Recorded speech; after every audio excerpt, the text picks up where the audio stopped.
ShartimusPrime. Reading comics, toys are hella sick, hella whacking it. Taking bad hits, taking back hits.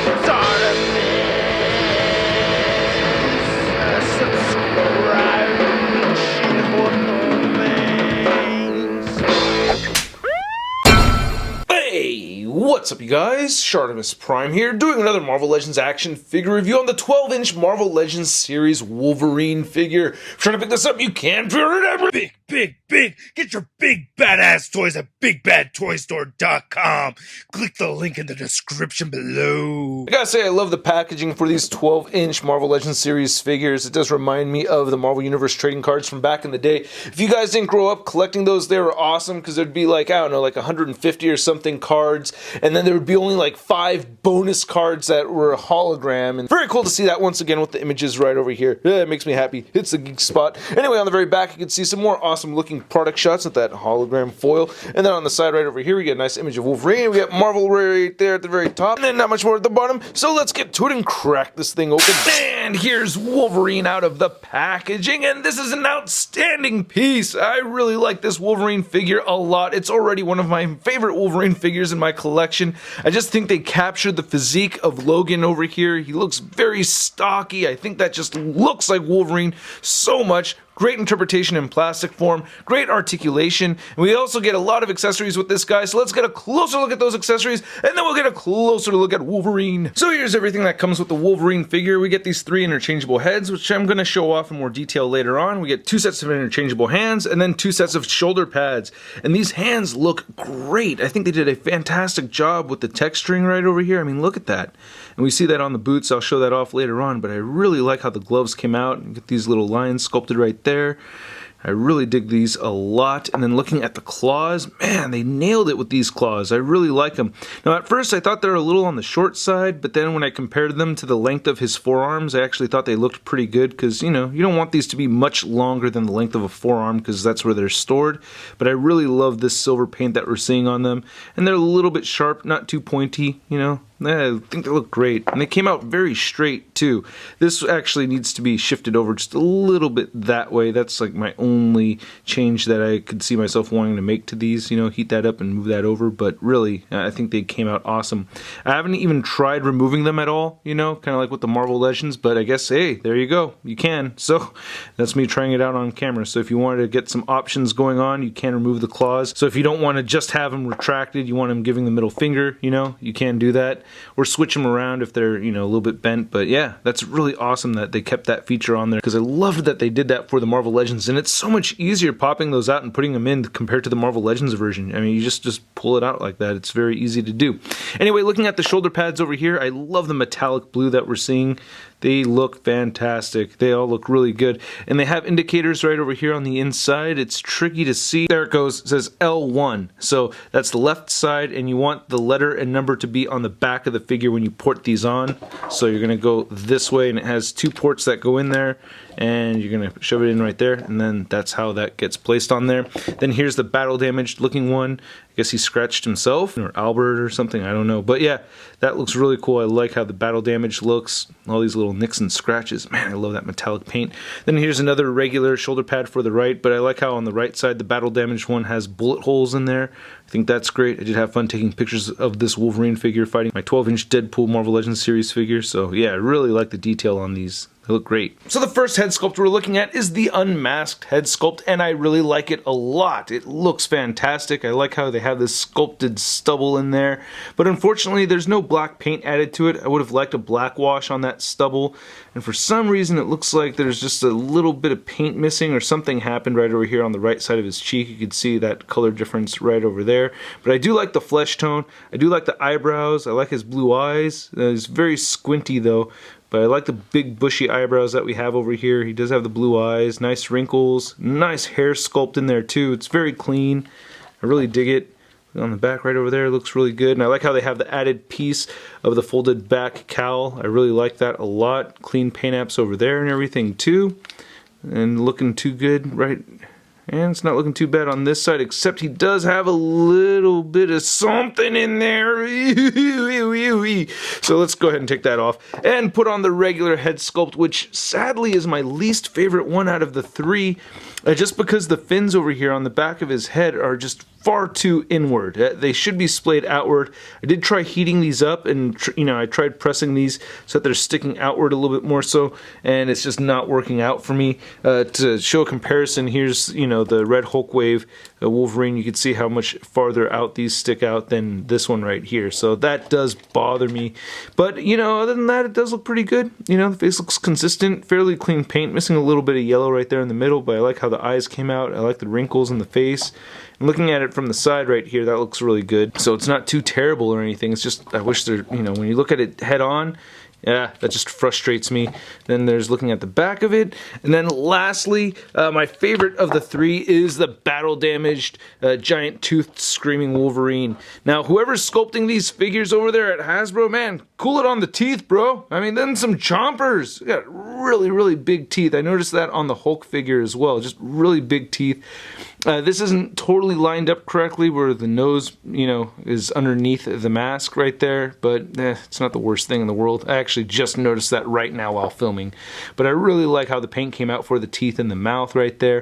And I love how they sculpted the ripped hood right over here. That looks great.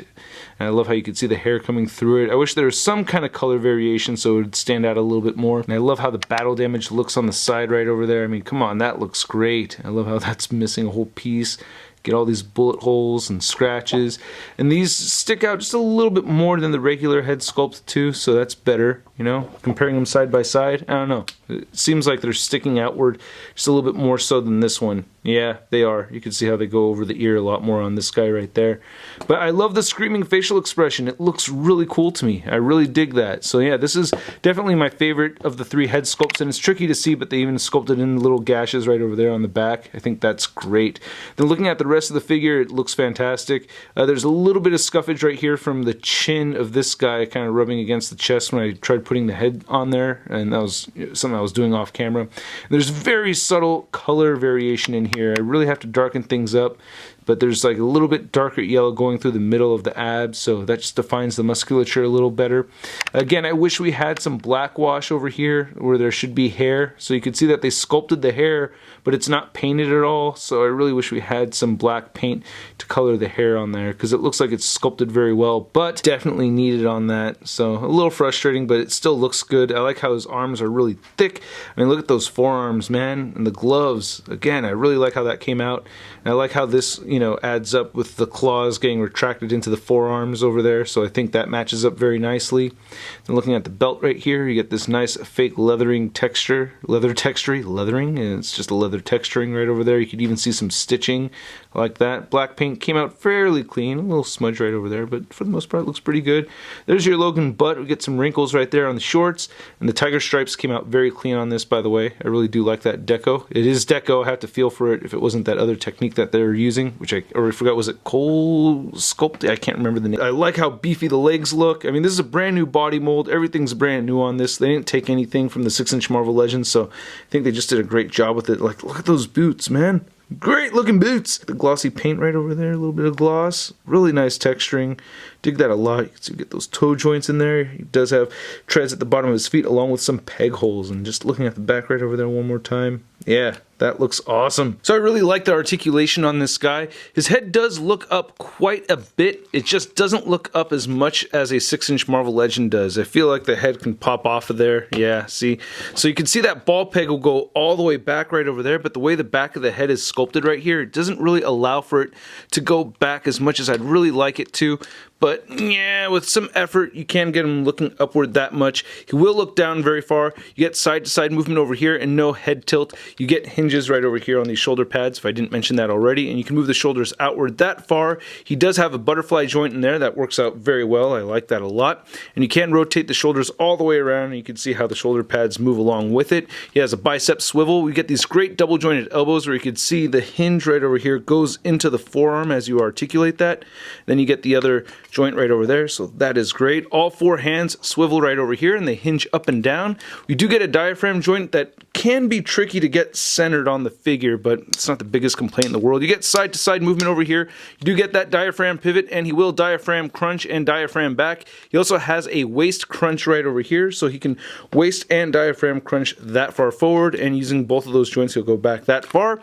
He also can move the belt around as you'd like. Hip joints move outward very far, and he will kick forward that much and not back. He has an upper thigh cut, double jointed knees, and then he has calf rotation, which is very helpful, and his ankles move down. They do move up. He has beautiful ankle pivot and toe articulation. Now measuring out this Wolverine figure, you can see that he is standing at about 11 inches tall. And then comparing Wolverine next to a couple of other Marvel Legends series 12-inch figures, or 12-inch scale figures anyway, we have Deadpool over here, which is an average sized figure for this line, and then we have the Hulk, which is much larger, and I do like the size difference between these two. I mean, of course, Wolverine could be a little bit shorter, but I don't want him to be that much shorter.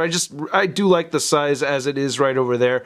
And then next to the Hulk right here, that just looks really cool. And then for your Wolverine comparison, we have the 6-inch Marvel Legends Vintage Collection Wolverine right over there, and we have the Red Hulk Wave from Hasbro. And I just wanted to show this big guy off next to these two over here so you could see how these fins kind of stick out a lot more so than this guy right over there, and that one does stick out on the sides more so than the other head sculpt. And then here's a 12-inch scale Wolverine figure next to the Marvel Legends Big Time Letdown Spider-Man, and wouldn't it be cool if Hasbro made a 12-inch Legends series Big Time Spider-Man figure, right? That way I could have a Marvel Legends Big Time Letdown Spider-Man. And there's Wolverine in a fairly dynamic pose, looking pretty awesome, I think. I do have my complaints with this guy, mostly the head sculpt. I did talk about the lack of paint on the forearms over there, and later on I did notice that it is a shade darker on the outside of his arms compared to the inside of his arms, but it's not really like the hair was painted. So if the whole arm is just a slightly darker color, I don't know, it doesn't really have the same effect as it looking like actual hair. And then my biggest gripe really is the fins on the head should be splayed outward a little bit more, but man, that's really it. I really like this figure a lot. I really dig it. I do highly recommend it, and I hope you guys recommend this review. I hope you liked it. If you did, hit the like button, leave a comment down below, let me know what you think of this Wolverine figure, let me know what you think of this Wolverine figure review. If you want to see more ShartimusPrime videos coming your way, be sure to hit that subscribe button. Also, hit that notification bell to ensure that my videos are popping up in your feed. Also, I do need some more pre-orders for the Legendary Collector t-shirts so I can get those printed and made. If you're interested, please check it out. Link in the description below. Also, I gotta give a big thanks to all these people over here that support this YouTube channel, and you guys do get a discount on the Legendary Collector t-shirts. Check the Patreon account for the discount code. If you want to see a photo gallery of images, it'll be over at marvelousnews.com and ShartimusPrime.net. And don't forget to follow me on the Facebook, Twitter, and Instagram. Links to everything in the description below. And I will catch you guys later.